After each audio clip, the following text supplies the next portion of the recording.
It's giving news. It's giving fake friends. It's giving jealousy in a Steve Harvey suit. It's giving you smiles in his face, but preyed on his downfall. Steve Harvey and Bernie Mac weren't just comedy kings, they were a time bomb of ego, envy, and low key betrayal. While Bernie was outshining everyone with real talent, somebody behind him was dialing executives and whispering, he's not ready for TV. It's giving sabotage in Sunday shoes. It's giving you can't beat him on stage, so you try to block him in the boardrooms. It's giving crocodile tears at his funeral while you never made peace while the man was alive. Bernie Mac knew the game. He kept it real and he kept receipts. So let's talk about the beef Steve never wanted us to see. The shady sitcom politics, the Ocean 11 envy, and the legacy Bernie built in spite of the hate. Let's get into it because this one is giving betrayal in broad daylight. Steve and Bernie Mac came up in the comedy world at the same time, both grinding in clubs, doing stand up, and making a name for themselves. But here's the difference Steve Harvey was clean cut, church friendly comedian with a smooth delivery, while Bernie Mac was raw, unfiltered, and fearless with his comedy.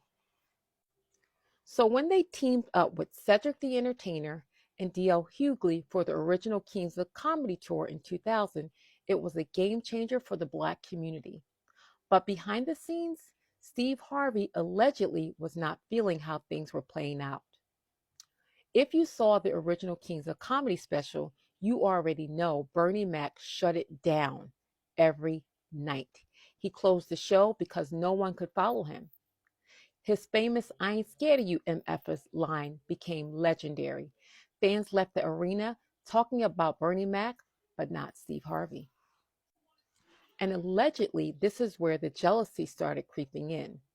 Multiple sources claim Steve Harvey felt overshadowed and started bad mouthing Bernie behind the scenes. Some say he even convinced tour organizers to switch up the lineup so he wouldn't have to follow Bernie's act. After the Kings of Comedy, Hollywood came calling. Networks were ready to turn these comedians into TV stars. And here's where it gets messy.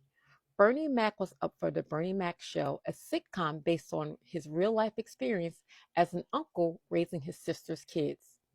Steve Harvey was also shopping around a new sitcom at the same time, and then the betrayal rumors started flying. Word on the street is Steve Harvey allegedly called Hollywood executives trying to block Bernie Mac from getting his show. He reportedly told Fox executives that Bernie was too rough, too urban, and wouldn't appeal to mainstream audiences.